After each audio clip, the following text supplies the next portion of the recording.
Hello everyone, nagbabalik ulit sa Tech TV.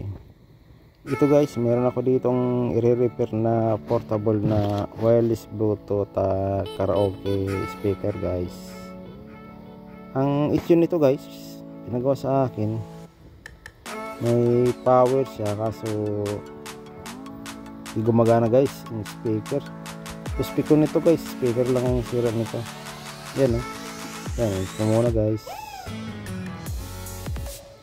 Yan. Yun ako yung speaker guys.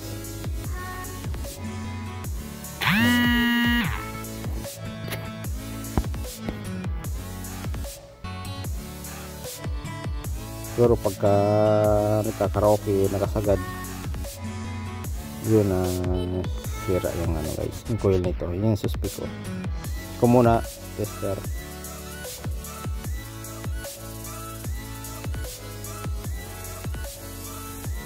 Ito mga portable na ginagamit sa kanta guys, wireless. Yan guys, mixing wire. Yan yan, tanggal na guys, tanggal na, pusang natanggal. Steering ko, hindi ko na guys, so siguro re-repairin, papalitan ko lang siguro itong bago pagkasira. Yan, ito ko mga guys.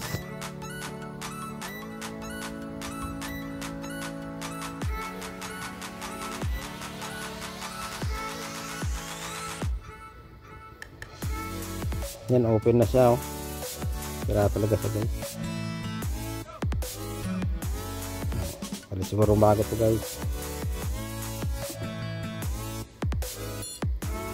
Meron ako itong binili, yan 4 ohms sa 10 watts guys. Same lang nung nung nasira. Yan kaso mas magkaiba yung rubber range yung original. Walang nabibiling ganyan guys na same sila. Meron man mataas ang wattage, kaya ang binili ko 10 watts lang yung ganito guys. Same lang din sa mga ginagamit sa mga transistor guys. Yan, good siya. Salamat pala guys sa mga nanonood, sa mga na-subscribe, sa mga datihan, sa mga silent viewers. Saan man po kayo naroon mga idol, mga boss, maraming salamat.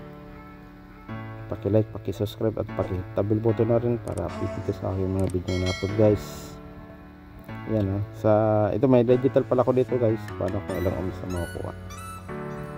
Yan 7.9 ohms. Ayan hindi siya saktong 8 ohms, pero nakasulat dito 8 ohms sa speaker guys. Good siya. Sira talaga yung dati guys. Ayan yan, hinabangon ng wire guys. Nahinan ko na, hindi ko na pinakita sa inyo. Hinabangon wire kasi yung dati napakaikli. Okay, yan guys, i-fix ko lang.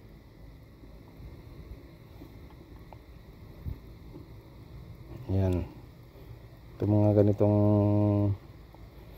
Bluetooth na pang karaoke guys, mga portable, mga uso to ngayon Yan, tornilyo maliliit.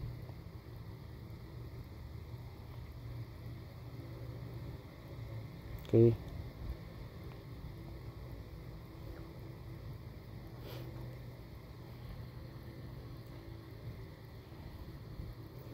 yung presyo pala nito guys, pag bibili ka nasa 600 din. Pero mga ganito malakas, mga ganito kahit maliliit, malakas din mga tunog nito. Diyan kasi sa dinadaanan ko guys, diyan sa nabasa namin, mayroong mga ganito ginagamit, makikita ko malakas din.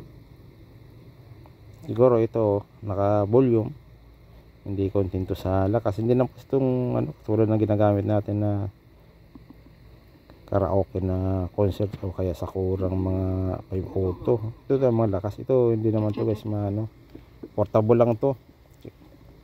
Kaya pag sinagad mo to, malakas pang boses mo, masisira talaga. Yan guys, may indicator na. I-bloat muna namin. Yan yung ano niya. Oh, gumana na guys. Pero talaga sira. Yan oh. Okay na siya. Ito lang sira. Hindi ko na ni-repair to. Sa online na lang ako bumili guys. Nasa 150 din yung ano niya. Itong bili ko dito sa isa. Okay na guys. Yan oh. Okay pala to. Malakas pala to kahit Magamit uli guys yung nagpagawa sa akin. Yan, okay na. Shout out sa inyo mga idol. Maraming salamat sa mga sumusuporta. Yan guys. Malakas din. Ganda kasi nito, portable, tapos meron ka lang itong battery bank. Okay na. Salamat sa panonood. Thank you for watching.